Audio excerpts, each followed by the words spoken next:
The first article, I'm going to share my screen in a minute. The first article that I have is about Trump in Mexico. So, Trump turmoil forecasts to slash growth in Mexico and Canada.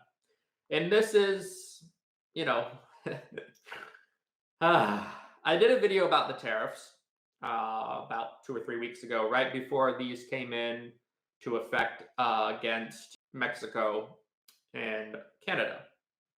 And I basically said that this was stupid.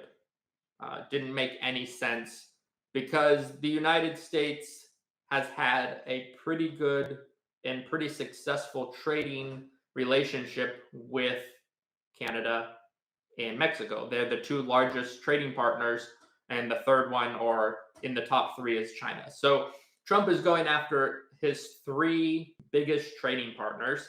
And in that video, I said I don't think he understands what a tariff is because, much like it's showing now in these articles, a bunch of people are coming out, a bunch of like actual economists and people that have data and forecast these things are coming out and saying that the escalating trade tariffs will hit world growth and raise inflation, which is exactly what everybody's predicted.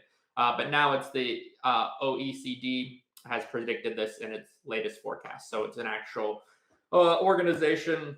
And so it says Trump has imposed 25% tariffs on all steel and aluminum imports.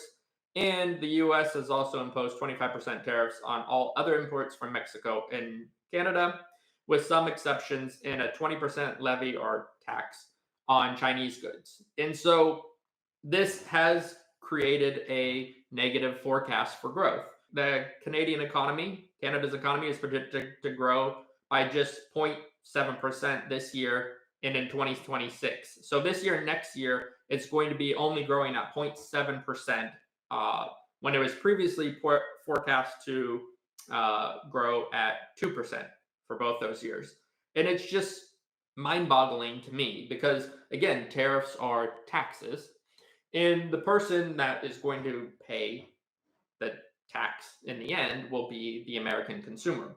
Because if you impose taxes on steel and aluminum, cars are going to get more expensive. It's that simple. That's the most direct correlation. But a lot of things use steel and aluminum. Even if you just think of like Coca-Cola, any soda comes in an aluminum can. And so lots of things are going to get more expensive. And Canada's economy is going to contract. Mexico's economy is going to contract. And the United States is going to contract, meaning there'll be less growth per year because of these tariffs. The only one that's still predicted to grow, or at least have a pretty decent growth, is China. And it says that the country is expected to increase its growth forecast slightly to 4.8%. But again, it's going after your trading partners. It just doesn't make any sense. And on top of that, it's not just Canada and Mexico and China. Trump is also going after Europe. And we'll talk about Europe in a second. But it's just so fascinating to me to see that the United States is going after its allies. It doesn't make any sense. And again, it's because Trump doesn't actually know what a tariff is. I believe that at this point that he doesn't actually understand what a tariff is, or he doesn't care that it's going to become more expensive for people in the United States to afford the cost of living, to live.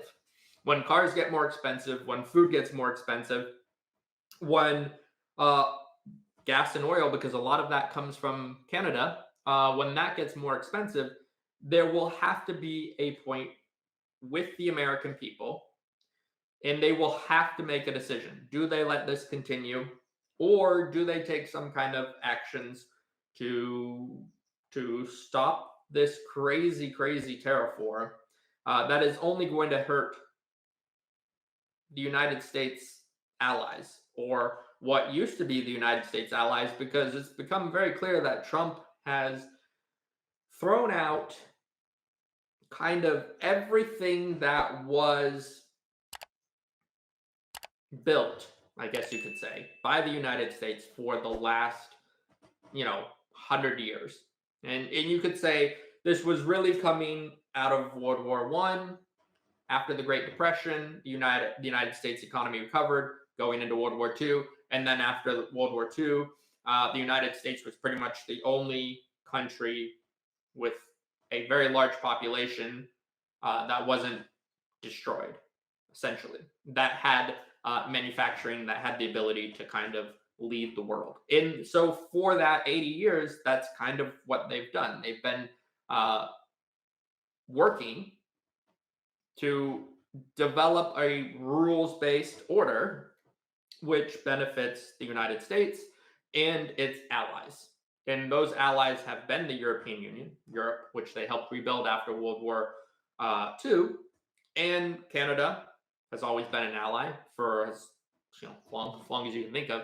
And you can go back in history, and there's been some border scrimmages, but that was essentially before Canada was really founded as a territory of the Commonwealth, and now like its own governing independent nation.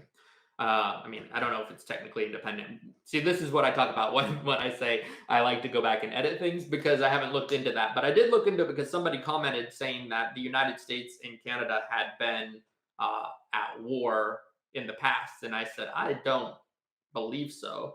And then when I looked it up, the United States did attack Canada, but it wasn't established as the territory of Canada. It was still colonies of England.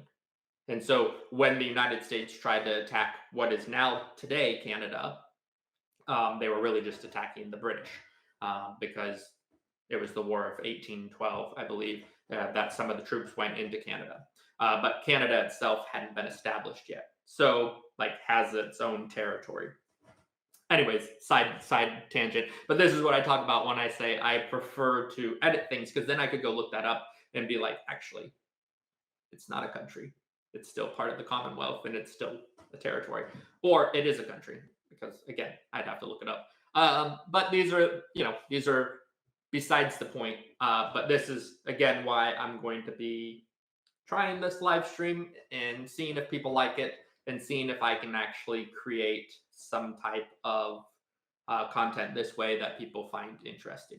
If you like that clip from the live stream, consider becoming a member and joining the community, where every week I will be doing live streams talking about the latest news from the US, Europe, and China. About 50% of the content will be uploaded to the general audience, but 50 to 60% will remain only for members only. So if you want to see so much more than just these little clips, be sure to become a member and join the live streams.